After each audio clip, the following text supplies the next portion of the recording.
Great, thank you very much. Thank you, Kate and Joanne for the panel as well.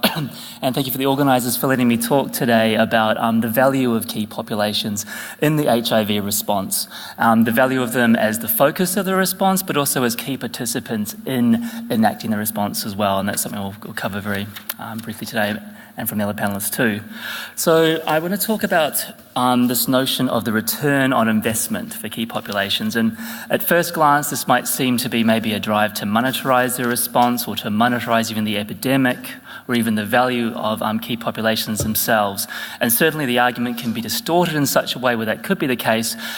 But what I'm going to try and talk about today is the other important benefits that are not necessarily economic, but are certainly critical to the HIV response and that are important to consider when making these sort of policy decisions. So, what are the potential returns on investment? And then Godfrey presented the new consolidated guidelines for key populations, which present this comprehensive package of interventions. So the evidence-based package of proven interventions that look at both critical enablers and also health sector interventions. And these health sector interventions obviously prevent HIV, and they also help manage HIV, so thereby obviously reducing related mortality and reducing related HIV morbidity, but also they reduce the prevalence, or they prevent other conditions as well. So things like sexually transmitted infections are also the target of those interventions included in that comprehensive package. And they manage these other conditions too. So we have all the harm reduction interventions in there, which also address drug dependence. So there's multiple benefits in addition to just the HIV-related benefits there. But also, the critical enablers reduce stigma and discrimination. They increase social inclusion and participation, as well as increasing welfare and the safety of members of key populations, as well as improving people's confidence and allowing people to live full and happier lives. And of course, the critical enablers enhance and facilitate the health sector interventions to cause those effects as well that we want to see. So, all these combined do bring about reduction in health expenditure, and they also bring about increased productivity through increased workforce and participation, etc. And hopefully, all these things together do bring about increased, or what we might call happiness or well-being of these key populations, but also the communities as well. So, just thinking about the benefits of these interventions, or the benefits of a response to key populations as part of a broader HIV epidemic response. There are clearly benefits to the individuals, and there's benefits that we could see as being beneficial to society, or so more greater numbers of healthier people, better economic outcomes, less people at risk within a community. But I think it's also critical as well to remind ourselves that this idea of benefit to whole society, we have to be cautious not to infer any implication that might reinforce stigma and discrimination. So it's probably worth remembering just how discriminating the epidemic itself has been and how it continues to disproportionately affect people from groups that are marginalised and disadvantaged. And that it might seem like an obvious point to make as well, but key populations are obviously part of societies. They're not separate from it. And I wonder if there would be such an urge for us to identify the benefits of the broader society if people from these key populations weren't often relegated to this position of outsiders or the other. So I think it's critical as well that the decision to invest in a response to key populations should not hinge on justification to benefits for whole societies, even though, of course, those benefits are there and they're certainly to be gained from successful key population responses. So this is, I guess, just reinforcing some of the data that Godfrey presented, just showing the contribution or the prevalence of these behaviours or of these populations around the world. And the data we have for most of these key populations is actually fairly uncertain for many of them, and it does range considerably. So for men who have sex with men, there's a broad range of definitions. For men who have sex with men and gay men and other men who have sex with men rather. But the prevalence is very high, especially if we look at lifetime prevalence of of that. And also among people who inject drugs, certainly injecting drug use is comparatively a rarer behaviour, I guess.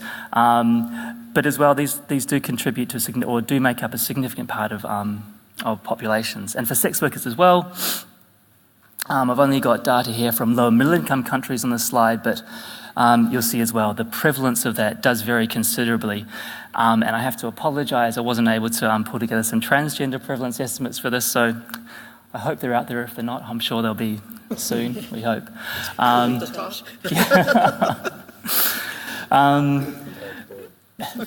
But yes, I'll do better next time. But all these populations combined, and if we think about the people they're in contact with, if we think about the clients as sex workers as well, if we think about the partners of men who have sex with men, the female partners of men who have sex with men, and the sexual partners of people who inject drugs, and their families, etc., where there's a large proportions of the global community. Yes, and actually I omitted to put prisoners on there as well, but prisoners, of course, are another significant proportion of our communities. So, looking now at the distribution of HIV infections across risk groups, and this, Gottfried highlighted this also, that these populations make up a significant number of new HIV infections. So most of these data here are from the UNAIDS modes of transmission model. And we see even, and Gottfried did allude to this, even some of those African countries where we consider there to be generalised epidemics, we've actually now got increasingly greater numbers of new infections attributable to injecting to these key population groups. And as well, if we incorporate clients as sex workers, these proportionate contributions increase significantly, and again with partners of all those key population groups as well, we get over 50% of all new infections being attributable to what we might call these key population risk behaviours. So then we come to this idea of allocative efficiency. So obviously, while it's not all about the money, it is important to make use of what money or what resources, both financial and other human and technical resources that are available, to make sure we get the most benefit from these resources, most benefit on the whole HIV epidemic. So what is the impact if we were to invest in strategies for key populations?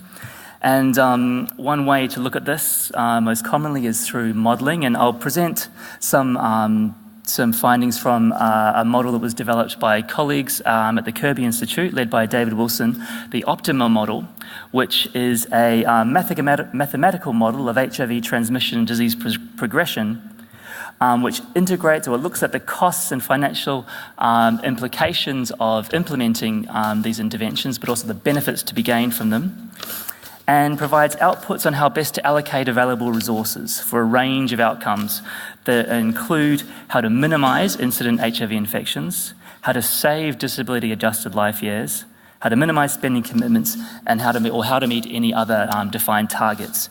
And today I'm just going to focus on, because there's very limited time available, just the how to minimise incident HIV infections.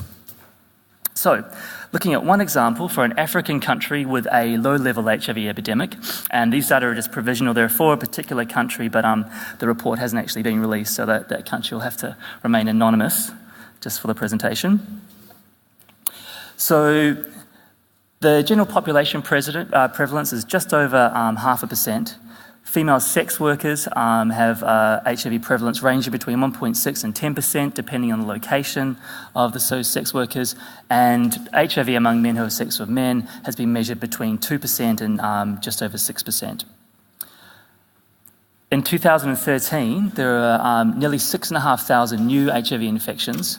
The incidence rate in the general population was actually quite low. So most of these new incident infections were occurring among men who have sex with men, female sex workers, and clients of sex workers, but only half or so among what we might call the general population, or probably, sorry, just a little more than half.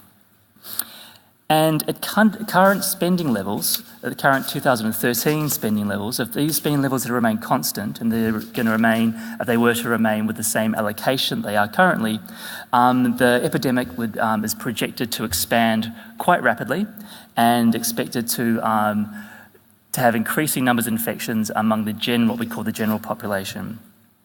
So it's a low-income country, and the need to allocate the resources more effectively into the future is highlighted by the large reliance on international donor funding, which is in the process of decreasing, and hence the imperative to try and allocate these resources effectively. So the current budget provides relatively few resources for prevention programs for sex workers, men who have sex with men, and high-risk men. A relatively large amount on general community HIV testing and counselling, some general community condom programs, and some antiretroviral therapy and mother-to-child transmission prevention. And with that, there's between 2013 and 2020, there's an estimate of over 50,000 new infections to occur cumulatively over that time period.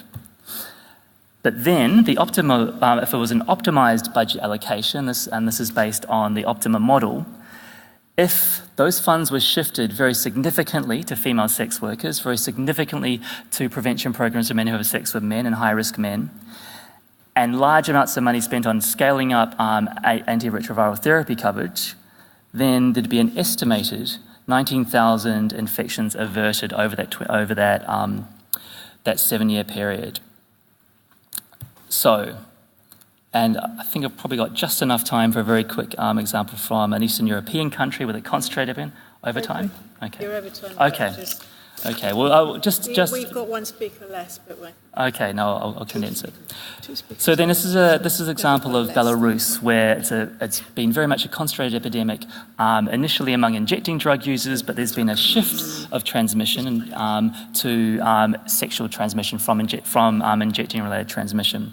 But incidence has been projected to increase significantly in the next time period. And again, with reallocating the funds that currently look at harm reduction, so needle syringe programs, opioid substitution therapy, relatively smaller amounts for female sex workers and men who have sex with men. Reallocating those budgets to increase to those other key populations sees a significant decrease again in the projected incident infections. So just very quickly in summary, it's clear that key populations have a disproportionate or disproportionately affected by the HIV epidemic. There are proven effective strategies that exist, and there are substantial health, social, economic benefits that to be gained both by people from key populations and from societies as a whole. But if limited resources are potentially wasted, or can be potentially wasted if investment isn't made in key populations, which is where the epidemic in many places is occurring or increasing to occur. And that's me. Thank you. Sorry, going over time.